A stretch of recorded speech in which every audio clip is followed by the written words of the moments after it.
Encarnados, hoje nós contamos com a presença do nosso irmão Azeredo, que trouxe os esclarecimentos, e nós esperamos que todos possamos absorver o que o nosso irmão nos trouxe e principalmente praticarmos. Seja muito bem-vindo, Azeredo. Uma boa noite a todos. Nosso Senhor Jesus Cristo esteja em nossos corações e nossas vidas. É realmente, né, a situação que o nosso planeta tem passado nesses últimos tempos, né, realmente tem sido para nós, para toda a humanidade, muito difícil. E com certeza o plano espiritual, os benfeitores espirituais estão trabalhando intensamente, né, para conter e para terminar esses conflitos. Mas a gente sabe também, né? A gente costuma dizer que nada é por acaso, né? Não que sejamos merecedores de passar por um sofrimento, né? Mas o sofrimento que vem muitas vezes é pela nossa própria condição espiritual que nos encontramos. Mas que no final, né, que tudo passa, com certeza nós sairemos muito mais fortificados depois de tudo isso que se passa. E esse sentimento, né, que a gente sente, essa tristeza, né, esse sentimento de solidariedade com os nossos irmãos lá no Oriente, a gente vê que apesar da guerra, né, o nosso sentimento aflora, o sentimento bom, o sentimento do amor, da compaixão, da piedade, que são virtudes. Isso é muito bonito, porque a gente sabe que a gente tem isso dentro da gente, e é uma conquista. Então não somos, né, alheios ao sofrimento dos outros, porque também nós somos passíveis e passamos por problemas. Mas o tema de hoje, né, é do capítulo 18, né, que pertence, no caso, ao título Muitos os chamados e poucos os escolhidos, né, que no caso é o item número 10, né, aquele que muito se deu, muito será pedido, né, mas abordaremos. Mas vamos falar um pouquinho da doutrina espírita, né? A nossa querida doutrina espírita, que tanto nos ilumina, que tanto nos esclarece, que nesse momento como agora, né, nessa reflexão que fizemos, desperta sentimentos bons. E a função, o objetivo da religião é justamente isso, é que nós possamos mudar a nossa condição de pensamento, a nossa condição de sentimento, tudo para melhor.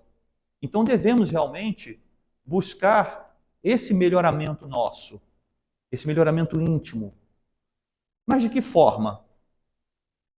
Duas formas que nos são dadas. Uma é quando a gente passa pela própria situação e dali a gente colhe os ensinamentos, né? Como esses nossos irmãos estão passando lá nesse momento, como nossos irmãos aqui mais próximos do Sul, né, que no Rio Grande do Sul está passando por uma situação muito crítica em termos de enchente, em contrapartida no Norte, onde já se viu, né, como imaginar a Amazônia secando. Quantas famílias estão passando necessidade agora lá, na beira de rios que eram...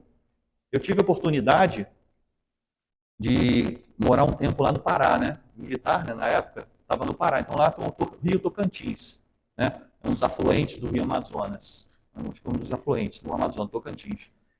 Aí sim eu vim conhecer o que é um rio, que até então o que eu conhecia, comparando com aquele rio de lá, o que eu conhecia era córrego. Imagine um rio com 3 quilômetros de largura.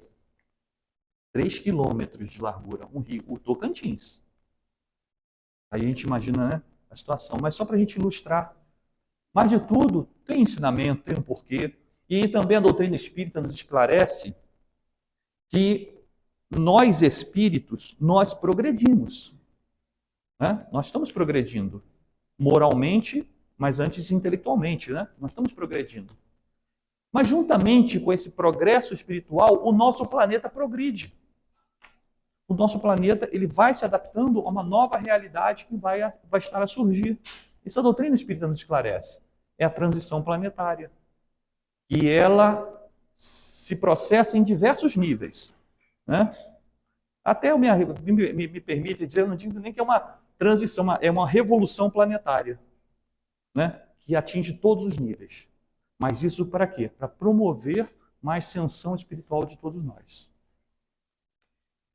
E a doutrina espírita é esclarecedora, porque nos consola, porque a gente passa a ter esse conhecimento, né? E esse conhecimento não é um conhecimento restrito, oculto, é um conhecimento que está à disposição de todos nós, nas obras básicas, nas obras que Kardec codificou e nas obras auxiliares, nas obras complementares. Então, todo o conhecimento da doutrina espírita está disponível para todos nós. Também faz parte do nosso tema. Por quê? Aquele que a muito se deu, muito será pedido. Então, a doutrina espírita, além de consoladora, ela é esclarecedora. E ela propicia dentro da gente uma revolução, que é a nossa reforma íntima. É a nossa mudança de postura, é a nossa mudança de comportamento, de sentimentos, onde a gente procura, muitas vezes, digo isso por mim, né? A gente procura até se autocriticar, né? A gente começa, porque é difícil a gente se olhar no espelho e reconhecer nossos próprios defeitos, né? Mas a doutrina espírita, ela começa a trabalhar isso dentro da gente. Então, como é que a gente consegue colocar isso para fora? Fazendo boas obras ao próximo. Benevolência, perdão, né? E outras virtudes. Nesse capítulo, então, muitos chamados, poucos escolhidos, aqui fala a parábola da festa de núpcias, lá no início, que não seria propriamente a abordagem, né, a fazer. Mas, no nosso item, que é o item número 10, a quem muito foi dado, muito será pedido, nós vamos fazer a leitura da passagem de Lucas e de João. Muito bem. Porque aquele servo que soube a vontade de seu senhor e não se apercebeu e não obrou conforme a sua vontade, dar-se-lhão muitos açoites. Mas aquele que não a soube e fez coisas dignas de castigo, levará poucos açoites. Por quê? Todo aquele a quem muito foi dado, muito lhe será pedido. E ao que muito confiaram, mais conta lhe tomarão. Lucas capítulo 12, versículo 47, 48. E Jesus lhe disse: eu vim a este mundo para exercitar com juízo, a fim de que os que não veem, vejam, e os que veem se tornem cegos. E ao ouvirem alguns dos fariseus que estavam com ele, lhe disseram: logo também nós somos cegos? Respondeu-lhe Jesus: se vós fosseis cegos, não terias culpa. Mas como agora mesmo dizes, nós vemos, fica subsistindo o vosso pecado. João capítulo 9, versículo 39 a 41. Aí fala aqui, né? Só para a gente ler essa máxima e começar a nossa observação. Kardec coloca: estas máximas, ou seja, essa passagem do Evangelho, encontram sobretudo a sua aplicação nos ensinamentos dos Espíritos. É aquilo que a gente acabou de falar. A doutrina espírita, ela é esclarecedora. Ela nos esclarece, né? Então a gente passa a conhecer a verdade. Claro, de acordo com o entendimento de cada um, né? E naquela proposta a quem se refira. Então a doutrina espírita é como ela levanta um véu. Ela, né? Aquela que está oculto, ela se torna, né, visível. Então essas máximas sobre a aplicação dos espíritos. Quem quer que conheça os preceitos do Cristo é seguramente culpado se não os praticar. Aí é uma coisa que a gente tem que agora parar e refletir, né? A quem muito é dado, muito será pedido, né? Então, o Cristo, ele veio à Terra com um propósito, né? Não, nosso mestre, ele veio na Terra com um propósito. Eu adoro essa imagem, né? E é muito significativa, né? Se a gente for observar a imagem do mestre, né? Uma mão estendida, né? A gente já consegue observar, né? Estendendo a mão para a gente, né? Nos chamando, nos convidando. E uma lamparina, né? uma candeia, né? Uma lamparina para iluminar, né? Para mostrar o caminho, para iluminar. Então, o nosso mestre, como está ali, né? Ele veio à Terra nos trazer, então, a verdade. Em que condições a gente precisa estar para conquistarmos o reino de Deus ou o reino dos céus? Mas que reino é este? Aqui na Terra, né? Jesus mesmo falou, meu reino não é deste mundo. Então esse reino dos céus, a qual Jesus comenta, fala, ensina, não é um reino, né? Com castelo, com fortificações. Não é esse reino. Esse reino dos céus ele é construído dentro de cada um de nós. Esse é o reino dos céus. Que lá encontramos paz, felicidade, né? Discernimento, um ambiente celeste dentro de nós, a qual a gente almeja. Então Jesus promete esse reino a quem o seguir. Mas Jesus também falou, né? Não adianta dizer Senhor, Senhor, que entrará no reino dos céus. Né? Não adianta dobrar os joelhos e orar, orar, orar, jejuar, jejuar, jejuar. Né? Só isso? Não. Só isso não promove a nossa mudança, se vocês me permitem essa observação. Dobrar os joelhos, orar, orar, orar, não só isso não adianta. Né? Claro, dobrar os joelhos, orar, orar, orar, que a gente, pelo próprio Evangelho segundo o Espiritismo, o que nos esclarece? Tudo que a gente pede será atendido. Né? Mas o que a gente pede? Né? O que a gente pede? Com que objetivo a gente pede? Normalmente a gente pede para que os nossos sofrimentos sejam eliminados. Meu Deus, afasta de mim esse cálice. Né? Se eu estou doente, que eu fique curado. Se eu tenho um problema, que esse problema cesse. Né? É isso que a gente busca, a gente pede isso. É justo pedir? Sim, podemos pedir. Né? Mas por que Deus concede aquela graça ou não concede aquela graça? Por quê? Né? É porque eu sou merecedor, né? Será que eu mereço? Então Deus não me atendeu porque eu não mereço. Será que é só isso? E creio que não. Eu acho que não. Quer dizer, não é somente pelo nosso mérito que a gente vai receber aquela graça que a gente está pedindo. Porque existem muitas coisas além disso que a gente tem que observar. Eu vejo também uma questão, às vezes a gente olha e a gente imagina Campo Grande tendo uma montanha. Né? Aqui é tudo plano, né? Centro-oeste, plano, planície. Imagina Campo Grande uma montanha. A gente está aqui agora, vendo rua, carro, passando, ônibus, pessoas, enfim, esse burburinho de cidade. Imagina se estivéssemos subindo uma montanha e olhando o Campo Grande. Daqui a pouco o Campo Grande está ali, ó. Desse tamanhozinho, ali. Aí a gente vê a diferença que é a gente olhar o todo e olhar a parte. Às vezes a gente quer uma graça, mas a gente não está olhando o todo. A gente só está olhando uma parte. Então aquilo que a gente acha que seria bom para a gente, lá no contexto geral, pode não dar um resultado muito bom lá na frente. Anos à frente, séculos à frente. E a gente não tem essa visão. Né? Por isso que Jesus nos convida a sermos pacientes, sermos resignados.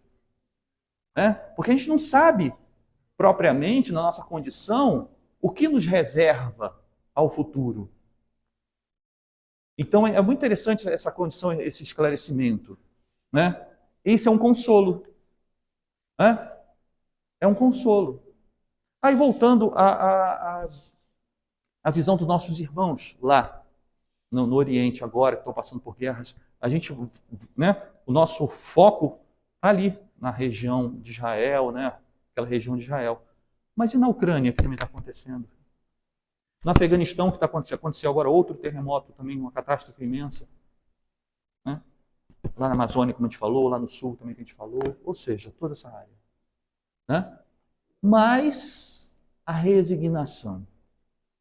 Né? Se Deus é perfeito, tudo perfeito é. E a gente não está olhando o todo, a gente só está olhando as partes. Né? Então, isso vem o consolo, a resignação. Né? O que nós podemos fazer da nossa parte em relação a isso? Né? Orar, pedir a Deus que ilumine e proteja o povo, né? Os nossos irmãos lá do Oriente. Né? E com certeza sairemos, todos nós, todos essa humanidade, muito mais fortificados do que nesse momento de agora. Porque a fraternidade, a irmandade, a fraternidade vai reinar, vai ter, com certeza. Aí a gente para e pensa também de certa forma, né? Então, o que significa que o remédio às vezes tem que ser um tanto amargo para poder amolecer os corações mais endurecidos. Despertar em outros corações sentimentos que até então estavam latentes. Então a gente, às vezes, mas a desgraça dos outros é a nossa felicidade? Não isso. Não isso. Porque nós somos espíritos milenares. Nós já passamos por dificuldades, estamos passando e passaremos por outras. Né? Mas como suportaremos essas dores? De que forma? Né? Essa é a questão. É isso que a doutrina espírita nos esclarece. É isso que os espíritos nos esclarecem. Então aqui fala, né? Quem quer que conheça os preceitos do Cristo e não os pratique é certamente culpado. Né? Jesus falou, eu sou o caminho, a verdade e a vida. Ninguém chegará ao Pai senão por mim. Então devemos seguir quem? A Jesus. Qual é, na nossa bússola, o nosso norte? Jesus. Né? Diríamos até, se fosse nessa situação, o que Jesus faria nessa situação? Poderíamos nos perguntar dessa forma. Mas eu não sou Jesus. Tudo bem. Né, Paulo? Quem é que está preparado para ser crucificado? Né? Quem está preparado? Paulo sempre usou essa expressão, né, em relação a isso. Não somos Jesus, mas devemos o quê? Nos espelhar no Mestre. A própria doutrina espírita nos esclarece. Questão 625, né? Quem é quem é o modelo mais perfeito que esteve aqui na Terra, né? Propriamente? Jesus. Então Jesus é o nosso modelo, é o nosso guia. Né? Então devemos segui-lo. Então o Espiritismo proporciona o entendimento, isto é, a chave para a compreensão das máximas do Cristo. A chave para a compreensão das máximas do Cristo. Nas sextas-feiras, lá no trabalho, né? A gente tem um grupo pequeno de encarnados, né?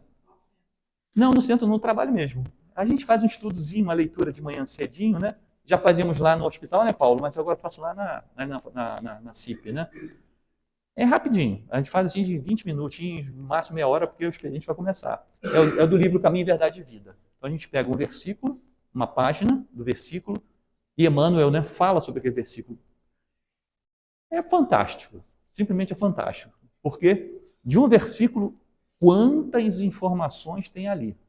Quantos ensinamentos tem num versículozinho? Muita coisa.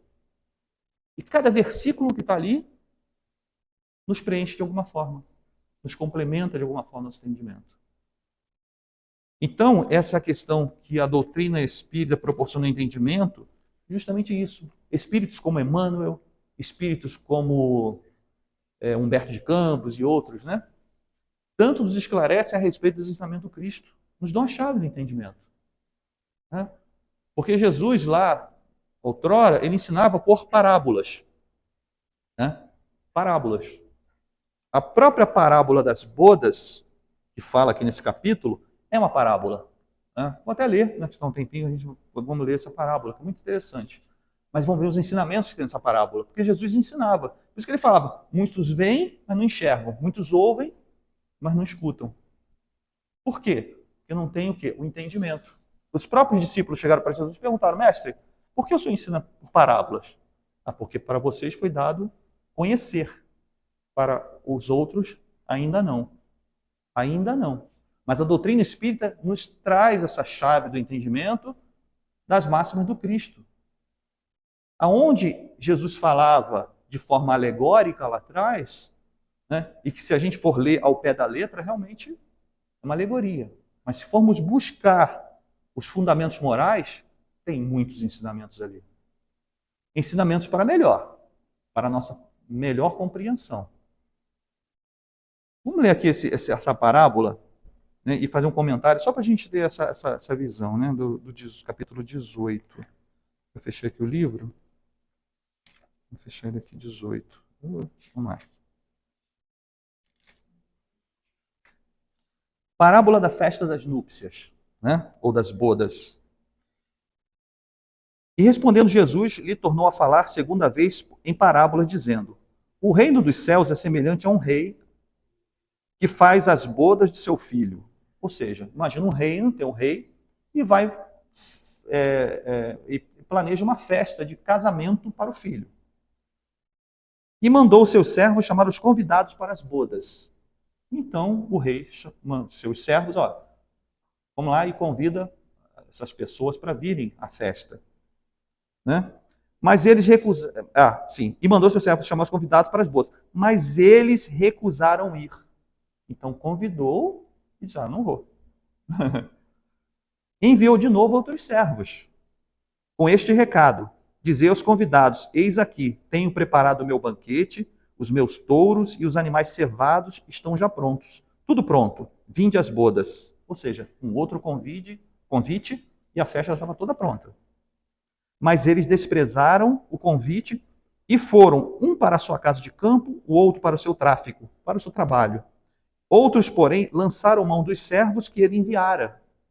E depois de os haverem ultrajado, os mataram. Mas o rei, tendo ouvido isto, se irou. E tendo feito marchar seus exércitos, acabou com aqueles homicidas. E pôs fogo na sua cidade. Então disse aos seus servos: as bodas, com efeito, estão aparelhadas. Mas os que foram convidados não foram dignos de se acharem no banquete. E depois às saídas das ruas, e a quantos achardes, convidai-os para as bodas. E tendo saído seus servos pelas ruas, congregaram todos que acharam bons e maus. Ou seja, convidou um, não foi, convidou outro, também não aceitou, ainda, né? Chegaram até matar os servos. E por fim, disse: não, vai lá fora e chama todo mundo. Todo mundo vem para a boda. E ficou cheia de convidados a sala dos banquetes. Entrou depois o rei para ver os que estavam à mesa, e viu ali um homem que não estava vestido com a veste nupcial. E ele disse-lhe: amigo, como entraste aqui não tendo vestido a túnica nupcial? Mas ele emudeceu. Então disse o rei aos seus ministros: atai-o de pés e mãos e lançai-o nas trevas exteriores. Aí haverá choro e ranger de dentes. Por quê? São muitos os chamados e poucos os escolhidos. Então, relembrando, né? Chamou todo mundo, né? Ok, a festa estava lá, e ele entra e viu que tinha um daqueles que foram chamados que não estava vestido adequadamente. E colocou para fora. Né? Muitos chamados, poucos escolhidos. Inicialmente a gente olha assim, né? Essa parábola de Jesus. Realmente é um pouco, né? Pouco assim intrincado para a gente entender o fundamento moral dessa parábola. Mas a doutrina espírita nos esclarece. Onde fala aqui, né? O reino dos céus é onde tudo é felicidade e alegria, e é comparado a uma festa nupcial. Né? Os primeiros convidados, aí olha só, os primeiros convidados, né? Foram judeus, que Deus havia chamado em primeiro lugar para o conhecimento de sua lei. Realmente. Os judeus receberam esses primeiros ensinamentos a respeito da lei divina, porque era um povo monoteísta. E Moisés, né, no Monte Sinai, recebeu lá os 10 mandamentos. Então, os primeiros convidados, que não, né, receberam a mensagem, mas, claro, naquela época, os judeus, muito apegados à matéria, né, muito apegados à forma, mas não à essência. E tinha muito do orgulho também, né? Os enviados do rei são os profetas. Então, ou seja, os servos que foram chamados seriam o quê? Os profetas. E muitos dos profetas foram imolados. Foram mortos. Não foram ouvidos. Né? E por fim, quem seriam esses outros convidados? Todos os outros. A gente já veria, né? Os convidados que deixam de comparecer, alegando cuidar do seu interesse, né? São aquelas pessoas que ouvem e são muito ligadas às coisas mundanas e ficam indiferentes às coisas celestes. Aqueles que receberam o convite também não aceitaram. Mas então, e os outros? Quem a gente poderia, a princípio, tirar? Quem são esses outros convidados? Então a gente está falando lá dos judeus. Aí vamos lembrar um pouco de Paulo de Tarso, né? O apóstolo dos gentios, né? Gentio eram todos aqueles que não eram judeus. Não era judeu, era gentio. E Paulo, o apóstolo dos gentios, o que Paulo fez? Chamou todo mundo para o banquete. Paulo, ele viajou pelo antigo, né? Pelo mundo antigo, né? Levando a boa nova. Convidou todos para a festa. Né? Então, se hoje estamos aqui, né, vamos dizer assim, Paulo de Tarso, né? Que levou para Roma, que levou para a Grécia, que levou para várias cidades, né? Espalhando ali a boa nova. Então, somos esses convidados, né? Somos esses convidados. Mas aí, ele fala aqui, muitos chamados, poucos escolhidos. Mesmo assim, muitos foram chamados, né? Ou seja, essa mensagem se espalhou, né? Mas, propriamente, quem ouviu? Pois são poucos escolhidos. Porque muitos foram chamados. A mensagem do Cristo chegou para muitos. Mas, realmente, muitos também não atentaram. Então, a gente vê nesse resgate, né, nessa observação rápida dessa parábola, claro, tem muito mais informação nessa parábola, o quanto Jesus ensina para a gente, né, em relação a essa questão do chamamento e da nossa aceitação de servir ao Mestre. O ensino dos Espíritos, reproduzindo essas máximas sob diferentes formas, desenvolvendo-as e comentando-as, isto para pô-las ao alcance de todos. A doutrina espírita, ela vem de diversas formas nos ensinando a doutrina do Cristo, através dos próprios Espíritos, das obras e tal. E a gente vê ainda mais aqui, né? Para os médiums que obtêm comunicações boas, no mais, em vez de tomarem para si as lições que escrevem, ou que leem escrita por outros, têm por única preocupação aplicá-las aos demais. Né? Vedes o argueiro no olho do vosso próximo e não vedes a trave em vosso. Então, a doutrina espírita, ela ensina a todos, inclusive nós, praticantes da doutrina espírita. A gente só olha o quê? Não vou dizer assim o defeito no outro, né? A gente só vê o outro, mas a gente não vê o nosso também. O nosso problema, a nossa condição, o que a gente tem que melhorar. Né? E como fala da mediunidade, né? A doutrina espírita nos esclarece a respeito da comunicabilidade com os espíritos, e que os espíritos vêm trazer comunicações, às vezes, né? Cartas expressando o sofrimento.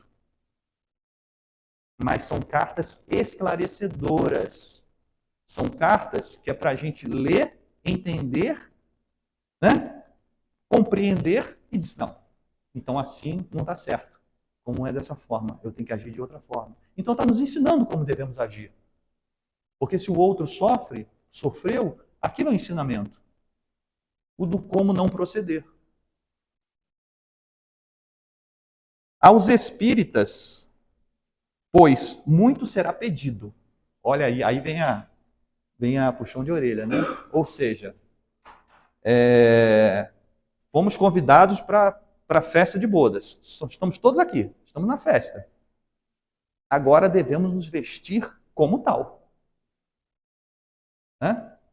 Devemos nos vestir como tal, porque essa é a nossa responsabilidade. A quem muito é dado, muito será pedido. Porque se tem o esclarecimento, por que não pratica? Né? Então nos chama a razão, nos chama a responsabilidade de cristãos, de nos apresentarmos para o trabalho. Não só no trabalho de praticar a caridade, mas no trabalho mais difícil, que é romper, né, as nossas dificuldades. Né?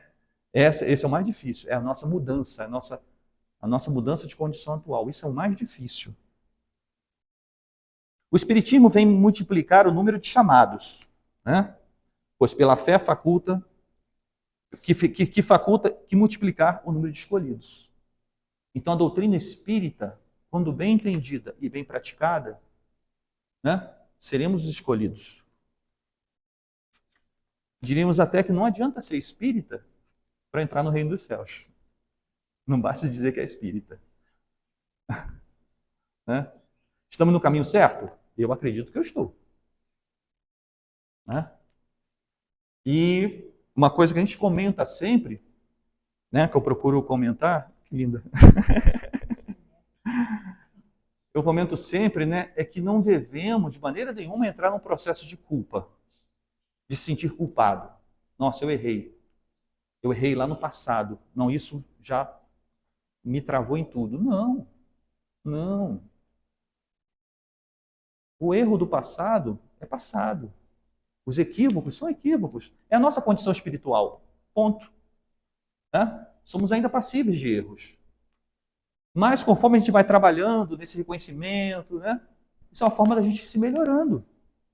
Né? É o autoburilamento. Né? É o autoquestionamento. Ontem mesmo lá a gente estava também lá na Sociedade Espírita Bezerra de Menezes, e a gente abordou lá o capítulo, se não me engano, 13 ou 14, honrai o vosso pai e a vossa mãe. Né? Também é outro capítulo belíssimo. Né?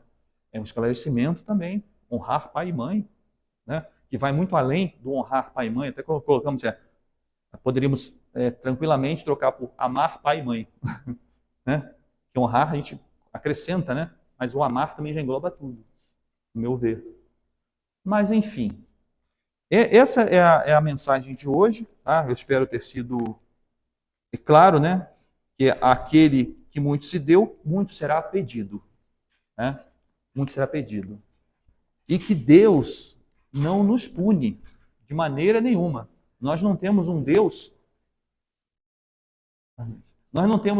punitivo. Muito pelo contrário. Nós temos um Deus, um Pai extremamente amoroso e paciente.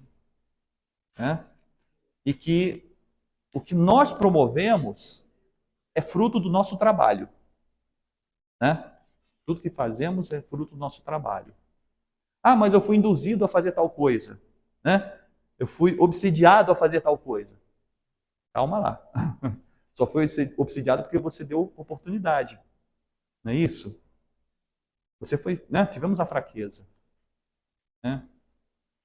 Mas também temos que ver que todos nós somos irmãos.